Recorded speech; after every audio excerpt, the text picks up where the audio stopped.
Quinta-feira, 30 de janeiro de 2020, o jornal Gazeta Norte Mineira está no ar com os seguintes destaques.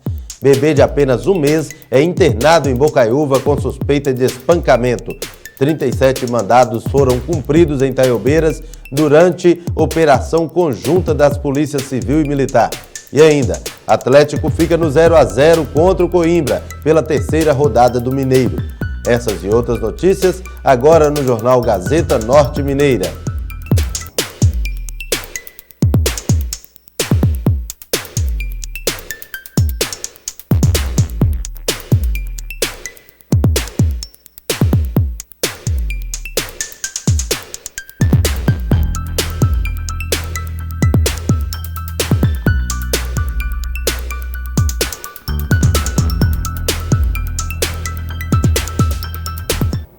Boa tarde. Começamos esta edição falando de solidariedade.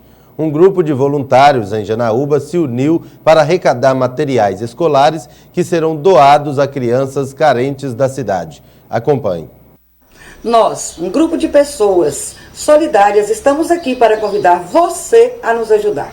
Neste sábado, a partir das 8 horas da manhã ao meio-dia, estaremos recebendo doações de material escolar nas principais praças da cidade de Janaúba.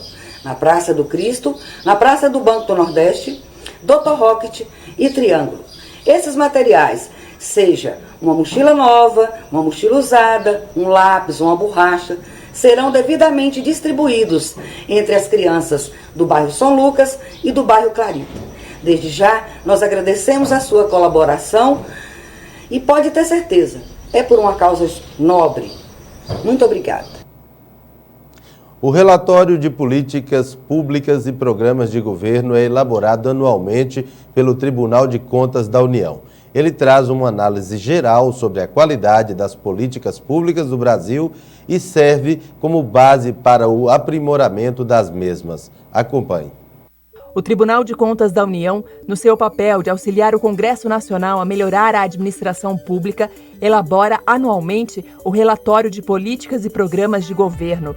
Esse relatório traz uma prestação de contas à sociedade sobre as políticas públicas e serve de base para os gestores melhorarem e tratarem os problemas que vêm se repetindo ao longo dos anos e que comprometem as ações governamentais. Esse é um instrumento de transparência pública, do tribunal. Então, o tribunal pretende, de fato, mostrar à sociedade, ao Congresso Nacional e à sociedade, quais são os resultados, como o recurso público tem sido destinado às políticas públicas, como as políticas públicas têm sido conduzidas no país. Na verdade, é dar um retrato dessa questão das políticas públicas, para o Congresso, para a própria administração pública e também para a sociedade, e que esse seja também um instrumento para orientar a própria decisão de alocação de recurso público, porque, teoricamente, num contexto de restrição fiscal, as políticas devem ser, a destinação dos recursos públicos deve ir para aquelas políticas que mais entregam, para aquelas políticas que de fato dão resultados à sociedade. Então, o que a gente espera é que esse relatório ele possa subsidiar essa decisão de para onde ir o recurso público e, consequentemente, para que o recurso público seja aplicado da melhor forma possível e da forma mais eficiente possível.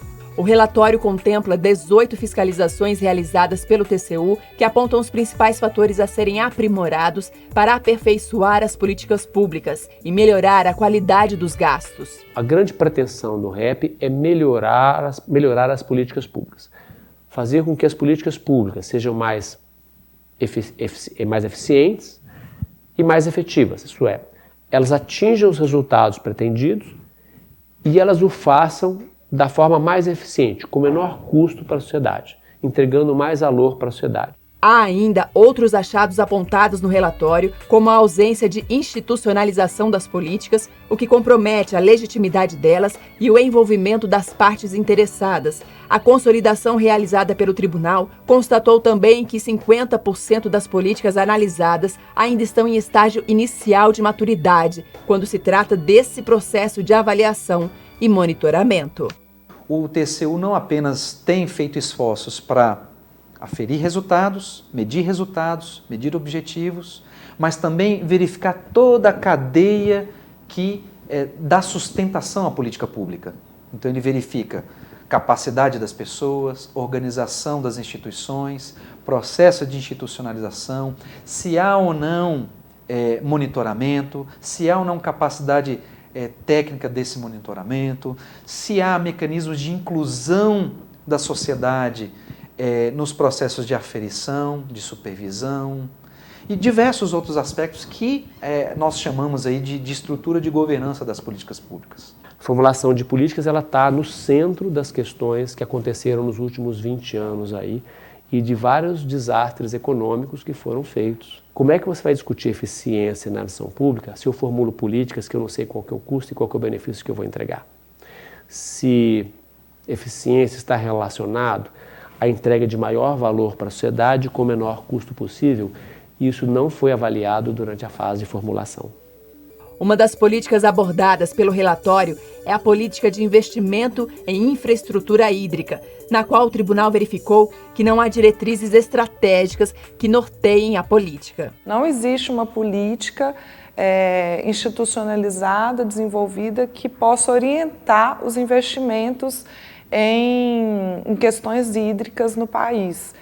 Então, os investimentos eles também são feitos de forma aleatória, sem considerar a prioridade, sem considerar as áreas mais necessitadas do país, a própria regionalização e etc. Para o TCU, é hora de repensar o modo de fazer política pública e algumas ferramentas podem ajudar nesse processo, como os guias de análise ex ante e ex post, desenvolvido pelo Instituto de Pesquisa Econômica e Aplicada, o IPEA.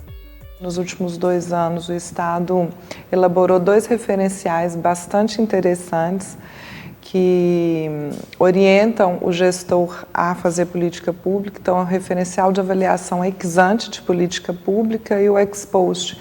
São boas ferramentas também para poder melhorar a qualidade da formulação e também da avaliação das políticas públicas e a adoção de boas práticas, né? Boas práticas que já existem no país e boas práticas internacionais. Em instantes, bebê de apenas 1 mês é internado em Bocaiúva com suspeita de espancamento.